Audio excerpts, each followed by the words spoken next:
Então, vamos começar a nossa última parte, a parte 3 dessa aula de gases 1, e hoje a gente vai ver aqui a equação geral dos gases, tá, gente? É uma parte pequenininha, mas muito importante, que nem aquele ditado, né? Os melhores perfumes estão nos menores frascos, então vem, porque essa parte também vai pesar bastante no conteúdo que você precisa estudar para o Enem. Certo? Agora, depois de estudar todas essas relações, a gente vem para a equação geral dos gases. Em que a gente vai conseguir estudar essas três variáveis juntas. A gente vai conseguir prever, né, o fim, as transformações de estado, mexendo nessas três variáveis. Deu para entender? Se não deu, segura um pouquinho que a gente já vai entender. As leis estudadas anteriormente, elas permitiram deduzir uma equação mais completa e muito útil. Então, a gente pegou todas aquelas três lá e transformou em uma só. Ela serve para calcular o efeito em qualquer uma das três variáveis de estado em função da mudança das outras duas. Tá vendo o que eu falei? Ó? Então, a gente agora consegue medir o efeito em qualquer uma das três variáveis, mexendo nas outras duas. Desde que a massa da amostra não sofra alteração. Em qualquer caso desses, tá, gente? A massa da amostra ela não deve sofrer alteração. Se ela sofrer alteração, então essas fórmulas elas acabam não podendo ser utilizadas. Vocês vão ter que utilizar outras. Mas, de via de regra, a maioria dos exercícios, se mudar a massa, ele vai avisar. E a maioria não muda. Então, fiquem tranquilos.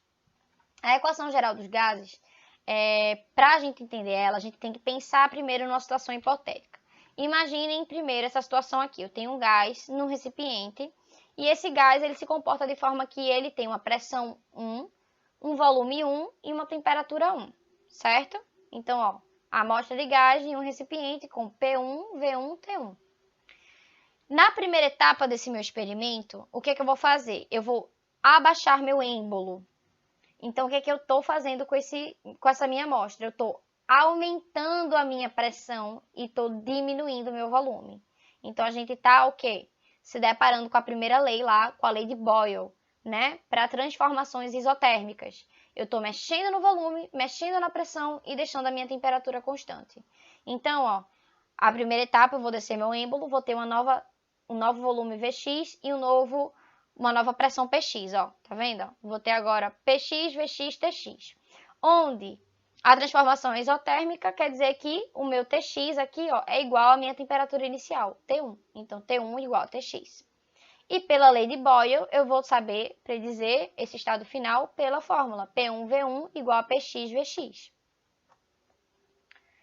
Na segunda etapa, essa amostra, ela vai agora sofrer um aquecimento. Então, ela vai de Px, Vx, Tx para um novo estado, tá vendo? Ó, P2, V2, T2. Porque agora eu vou mexer na minha temperatura. Então, ó, a amostra de gás agora com Vx, Px, Tx, e sendo Tx, né, igual a T1, por isso que está aqui em parênteses, tem sua temperatura aumentada, gerando um novo valor de temperatura. Então, agora a temperatura ela vai de Tx para T2, sem variação do volume. Ou seja, a transformação aqui ela é isométrica agora, tá bom? Se ela é uma transformação isométrica, a gente vai usar a lei de Gay-Lussac. Então, pela lei de Gay-Lussac, temperatura aumenta a um volume constante, eu vou ter um aumento da pressão do gás dentro do recipiente. Então, a minha pressão também vai ficar diferente. Nesse caso, o que é que eu vou ter? Eu vou mudar a temperatura e eu vou mudar a pressão. Só que como o volume é constante, esse meu V2, ele vai ser igual a Vx, certo? Concordam comigo?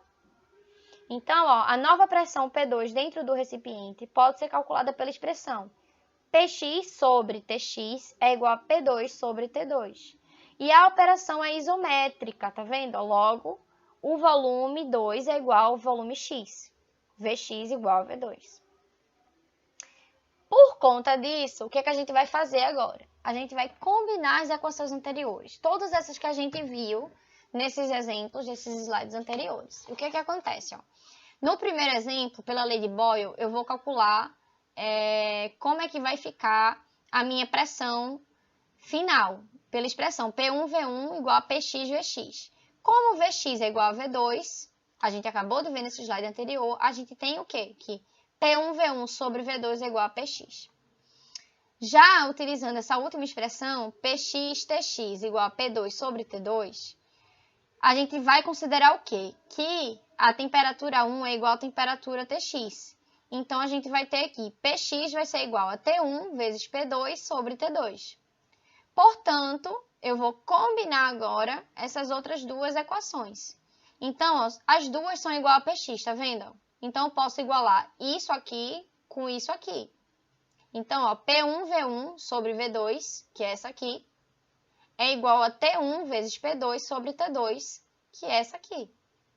Rearranjando isso aqui, certo? A gente fazendo um rearranjo, a gente vai ter a equação geral dos gases, que vai ser P1V1 sobre T1 é igual a P2V2 sobre T2. Então, aqui está um pouquinho bagunçado, a gente pega e rearranja. Eu não coloquei o rearranjo para não ficar um pouco extenso demais para vocês.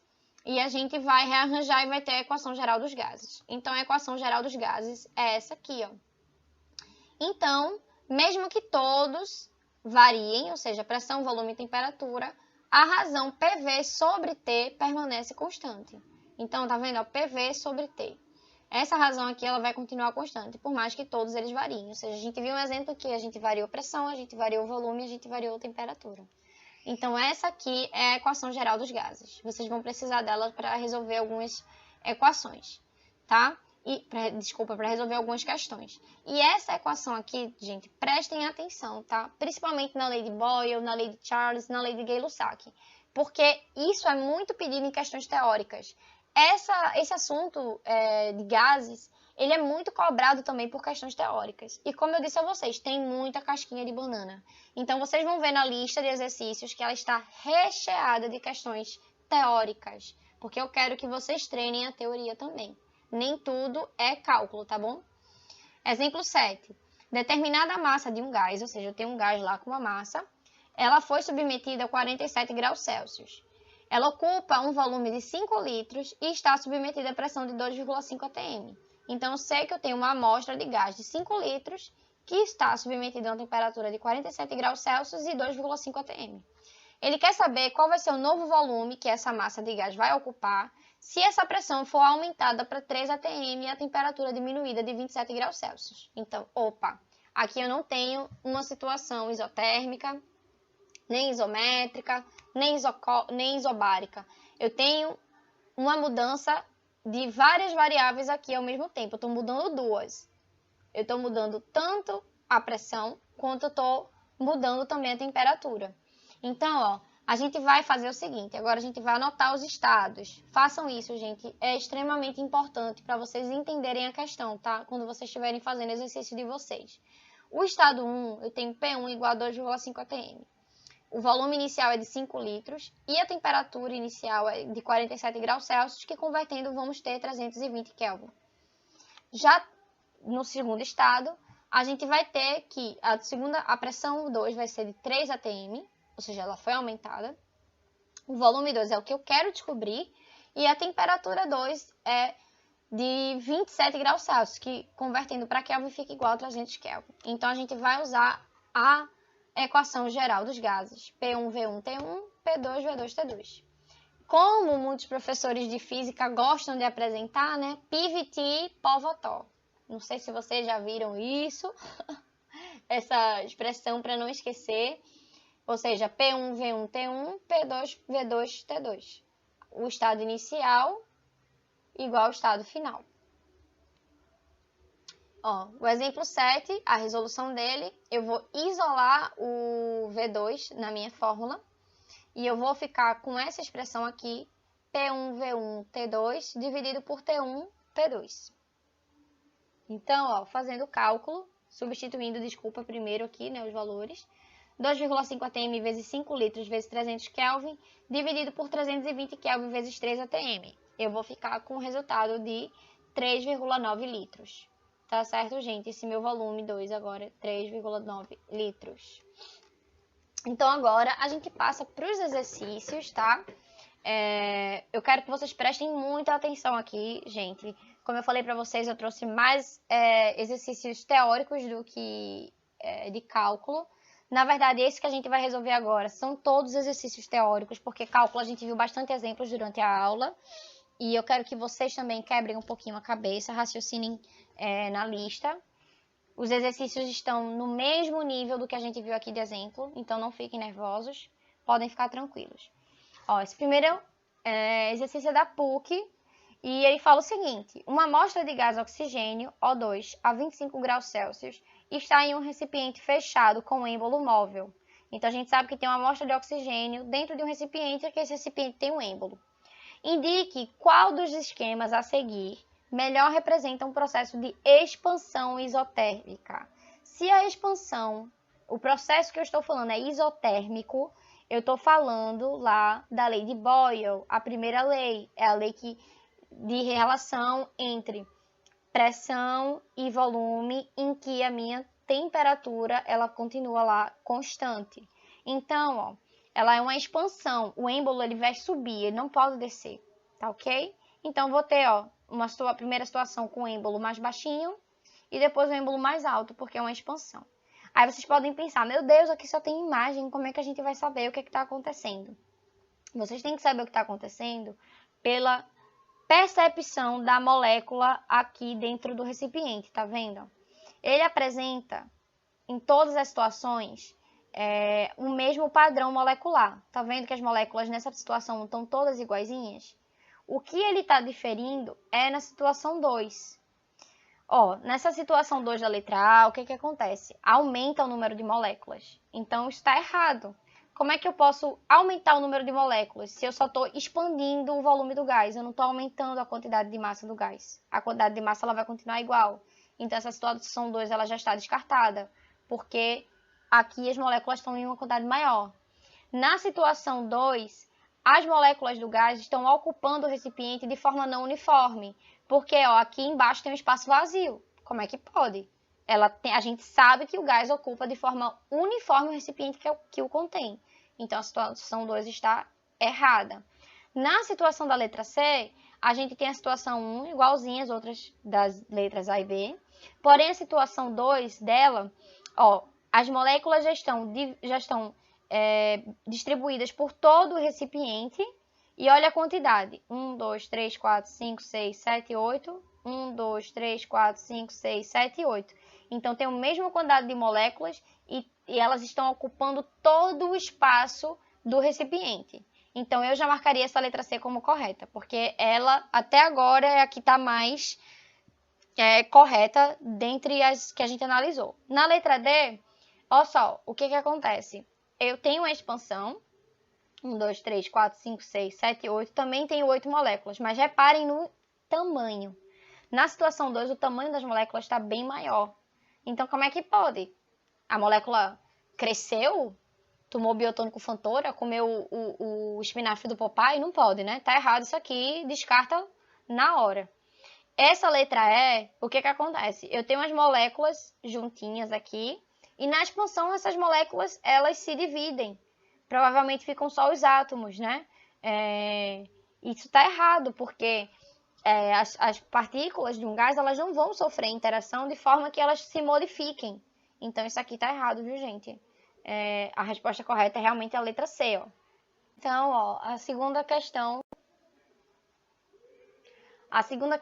é uma questão da SES Gran Rio, é o 6º quesito da ficha de vocês.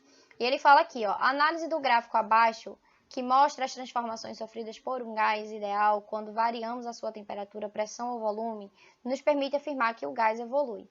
Então, ele quer saber como é essa mudança, se essa mudança é isobárica, isotérmica, isométrica. Então, a gente vai avaliar, ó, da mudança.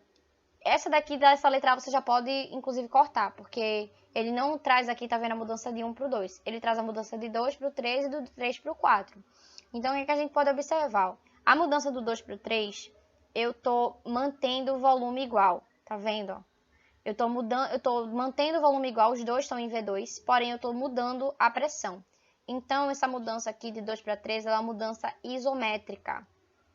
E do 3 para o 4, ó, pode ver que eu estou mudando o volume sai de V2 e vem para outro ponto. Porém, eu estou mantendo tudo na mesma pressão, no P2. Então, de 3 para 4, meu Deus, spoiler, desculpa. De 3 para 4, eu tenho uma mudança isobárica, tá bom? Então, a gente vai avaliar aqui qual é que tem a resposta certa. Ou de 2 para 3, isovolumétrica, né, isométrica, ou de 3 para 4, isobárica. Então, ó, letra A, isobárica de 1 para 2, errado. Isotermicamente de 2 para 3, errado. O nosso gráfico nem traz temperatura. Isobaricamente de 3 a 4. Opa, achamos aqui a resposta correta. Ó.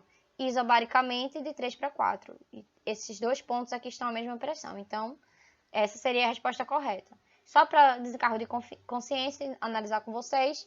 Isometricamente de 4 para 2. Não temos essa, né, transformação de 4 para 2. E isometricamente de 3 para 4. Então, a gente sabe que 3 para 4 é isobárico. De 4 para 2 seria isotérmico. Por quê? Porque aqui tem uma isoterma, lembra? Essas linhas aqui a gente chama de isotermas. Mas ele não traz essa opção de trajeto. E aqui ele fala que seria de 4 para 2 isométrico, não isotérmico. Então, mais uma vez, a resposta certa fica como a letra C. Só para reforçar aqui. O terceiro quesito é o sétimo da lista de vocês. E ele fala o seguinte. Uma massa M de um gás ideal ocupa um volume V sob uma pressão P na temperatura T.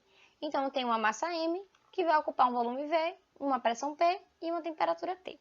Se o gás for comprimido até que seu volume seja igual a V sobre 2, mantida constante a temperatura, o que a gente vai ter?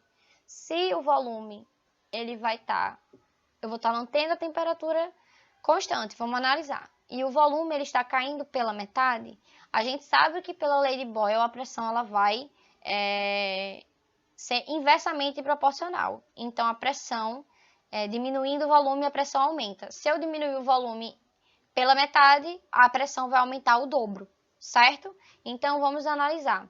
A massa de gás será reduzida a m sobre 2, falso, a massa continua igual. A energia cinética das moléculas irá aumentar. Ó, a gente lembra que a energia cinética ela é medida pela temperatura e a temperatura está constante. Então, essa letra B é falsa.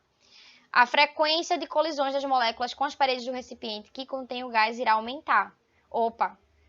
As colisões das moléculas dizem respeito à pressão. Lembra lá daquele slide em que eu falo que as colisões das partículas do gás com a parede é que vai determinar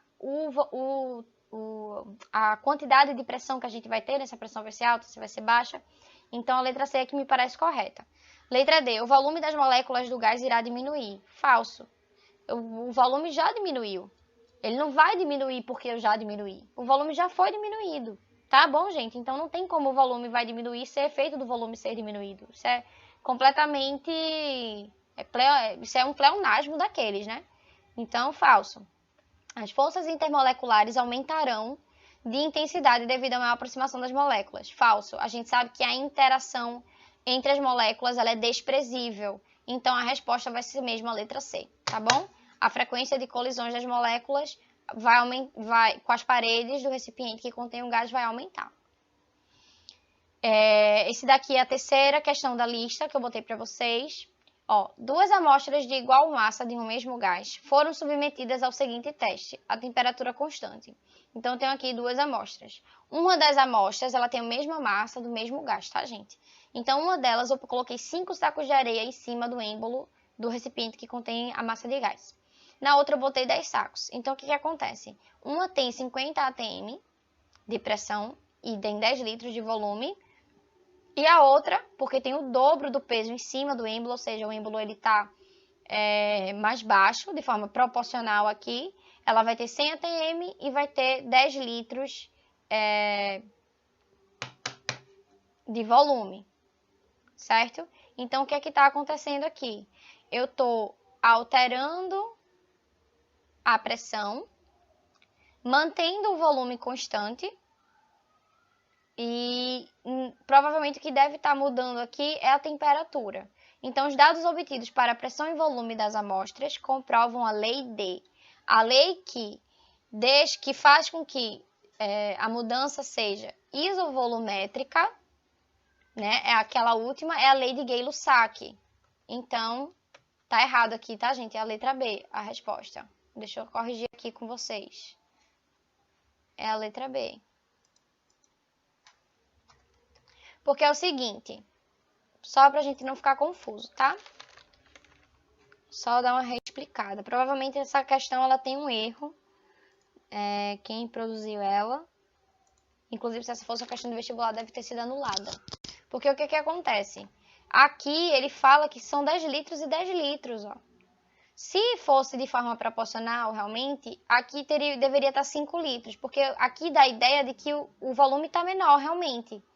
Mas quando a gente vai ler isso aqui, ó, o volume ele continuou igual. Então, é uma alteração isocórica, isométrica. O volume não se altera. O que eu estou alterando aqui, pelo que eu consigo ver, é a pressão. Então, qual é aquela relação que eu altero a pressão e mantenho um volume constante? É aquela em que eu altero pressão e temperatura. Então, é a lei de Gay-Lussac, não é a lei de Boyle. A lei de Boyle é aquela primeira lei, lembra lá? Que eu vou deixar a temperatura constante. Então, essa questão ela deve ter tido um errozinho, com certeza, na hora de fazerem ela. Então, a resposta aqui é a letra B, tá, gente? Corrigindo aí com vocês. Aqui a gente vai terminando a nossa aula de gases 1, essa última parte do assunto. Se liga porque vai ter aula de gases 2, também uma aula extremamente importante e que vai dando continuidade aqui aos conteúdos que a gente estudou. Vai ser uma aula que vai ser dada pelo professor Danilo na próxima terça-feira. Então aproveita, estuda esse conteúdo, coloque em prática aqui o que a gente viu para você não passar perrengue na próxima aula. Tchau, tchau!